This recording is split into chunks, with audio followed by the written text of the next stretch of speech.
नमस्ते दोस्तों। मैं आपका मित्र निखिल प्रसाद आप सभी लोगों का स्वागत करता हूं अपने एक और नई वीडियो में। तो दोस्तों, आज की वीडियो बहुत ही ज़्यादा इंटरेस्टिंग और इंफॉर्मेटिव होने वाली है, क्योंकि आज इस वीडियो में मैं एक बहुत ही इंपॉर्टेंट टॉपिक पर आप लोग के साथ डिस्कशन करने जा रहा हूं। तो अंत तक इस वीडियो में बने रहें, क्योंकि हो सकता है कि इस वीडियो के अंत तक आपको बहुत कुछ महत्वपूर्ण जानकारियां जानने को मिले। दोस्तों, जो भी हमारे भाई बहन मित्र लंबे वक्त से हकलानी की समस्या से जूझ रहे हैं और उनको यह बिल्कुल भी समझ में नहीं आ पा रहा है कि कैसे वह अपनी इस हकलानी की समस्या को ठीक कर सकते हैं, तो आज इस वीडियो में मैं उन सभी लोगों के लिए एक बहुत ही बेहतरीन उदाहरण लेकर के आया हूं।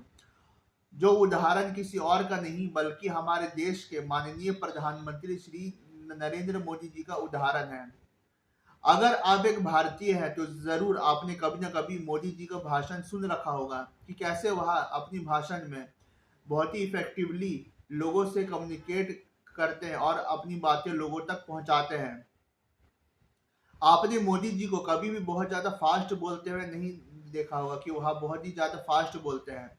वह हमेशा दो दो से तीन शब्दों का इस्तेमाल करके धीरे धीरे लोगों से बातचीत करते हैं और अपनी बातों को पहुंचाते हैं। आपने बहुत सारे पॉलिटिकल फिगर्स को देखा होगा कि जो लोग बहुत ही ज्यादा फास्ट बोलते हैं या उनके वॉइस में बहुत ही ज्यादा मॉड्यूलेशन है, मतलब कि कभी वह बहुत ज्यादा फास्ट बोलते हैं, कभी जो है मीडियम पेस में बोलते हैं और कभी बहुत धीमे भी बोलते हैं। पर मोदी जी एक ऐसे व्यक्ति हैं जो कि हमेशा अपनी बातों को धीरे धीरे ही कहते हैं और उनके बोलने का एक अलग ही अंदाज है, एक अलग ही लहजा है। और यह लहजा जो है किसी और नेता का आपको नहीं देखने को मिलेगा, सिर्फ और सिर्फ मोदी जी का ही देखने को मिलेगा। और उनका जो बोलने का अंदाज है वह इतना इफेक्टिव है कि उनको सुनने के लिए लाखों की भीड़ भी आ जाती है। क्योंकि अगर वह बहुत ज्यादा फास्ट बोलेंगे तो हो सकता है कि कुछ लोग उनकी बातों को समझ पाए और कुछ लोग उनकी बातों को ना भी समझ पाए। पर अगर वह दो से तीन शब्दों का यूज करके धीरे धीरे अगर अपनी बातों को कहेंगे तो उनकी बातें बहुत ही ज्यादा इफेक्टिव हो जाएंगी। और जो लोग बातों को धीरे धीरे भी समझने वाले हैं वह भी उनकी बातों को आसानी से समझ पाएंगे। दोस्तों, जैसा कि मैंने कहा कि जो लोग हकलानी की समस्या से जूझ रहे हैं वह मोदी जी के उदाहरण से क्या सीख ले सकते हैं।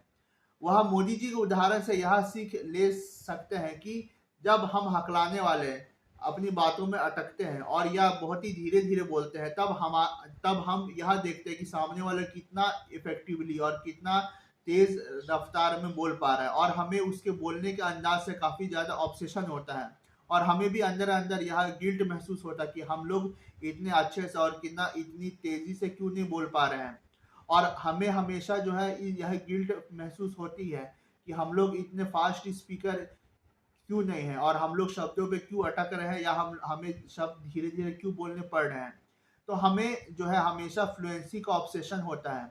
और जैसा कि मैंने बहुत सारी वीडियो में ये बता रखा है कि फ्लुएंसी और कम्युनिकेशन ये दो अलग अलग चीज होती है। फ्लुएंसी जो है कम्युनिकेशन का ही एक पार्ट है। हम हकलाने वाले यह सोच करके हताश होते हैं कि जो भी है सिर्फ और सिर्फ फ्लुएंसी ही है। पर हम लोग यह भूल जाते हैं कि जो फ्लुएंसी है यह कम्युनिकेशन का एक छोटा सा हिस्सा है। कम्युनिकेशन एक बहुत ही वाइड कॉन्सेप्ट है, एक ब्रॉड एस्पेक्ट है।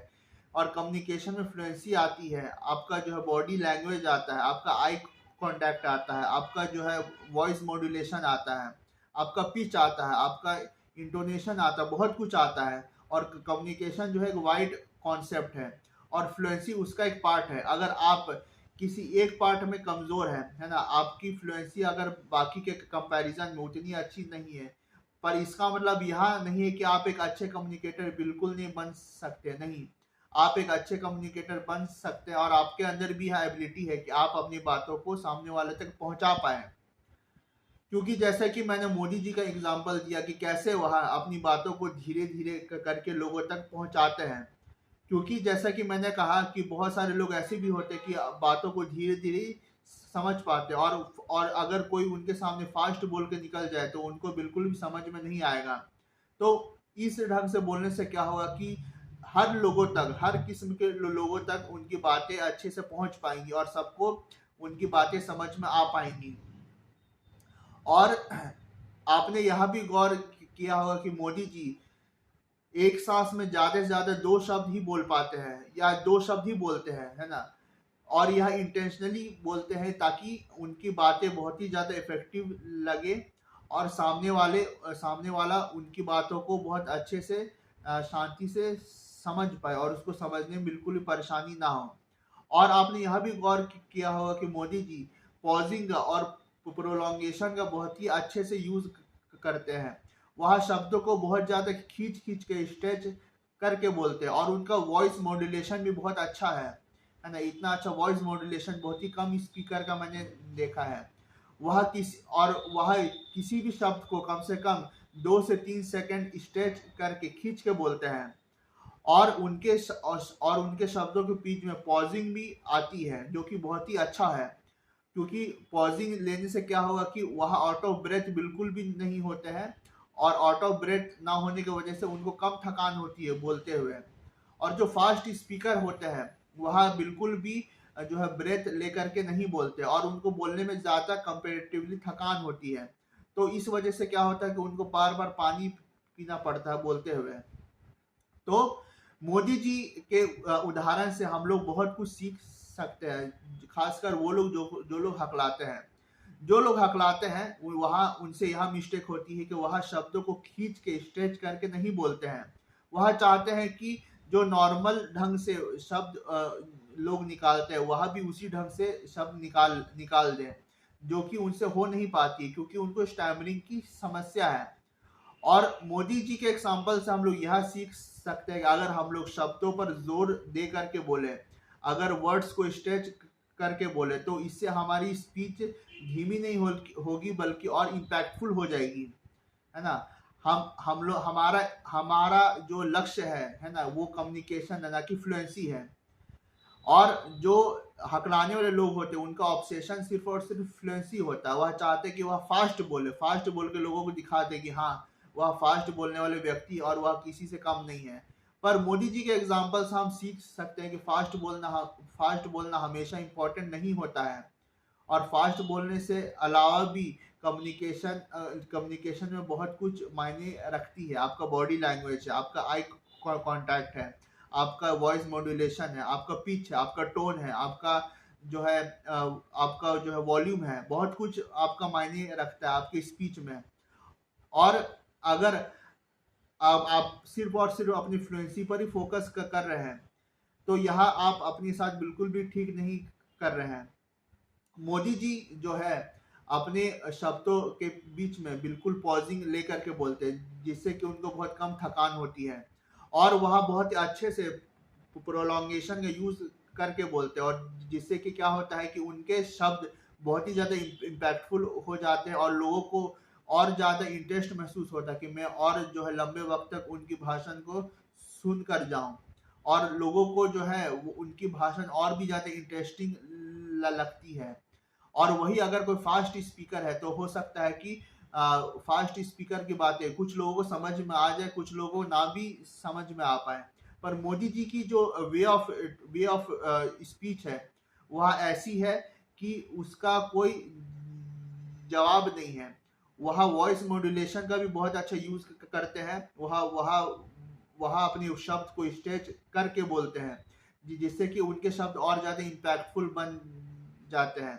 तो ये सब टेक्निक्स है ना। आप समझ लीजिए, आप भी अपने जो कम्युनिकेशन पार्ट है उसको आप इम्प्रूव कर सकते हैं और मोदी जी के तरह आप भी अपने कम्युनिकेशन को एक बेहतर कम्युनिकेशन बना सकते हैं।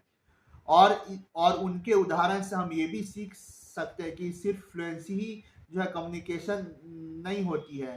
फ्लुएंसी बस कम्युनिकेशन का एक पार्ट है। अगर आप बहुत ही ज़्यादा तेज़ रफ्तार में ना भी बोल पाए फिर भी आप एक बेहतर कम्युनिकेटर बन सकते हैं। आप अपनी कम्युनिकेशन पर ओवरऑल ध्यान दें, सिर्फ फ्लुएंसी पर ध्यान ना दें बल्कि ओवरऑल ध्यान दें और अपनी शब्दों को स्ट्रेच कर करके बोले। जितना आप स्ट्रेच करके बोलेंगे उतना आपको बोलने में सहूलियत होगी और आप हर 2 से 3 शब्द के बीच में पॉजिंग ले करके बोले, जो कि हम लोग मोदी जी के भाषण से और उनके उदाहरण से आसानी से सीख सकते हैं।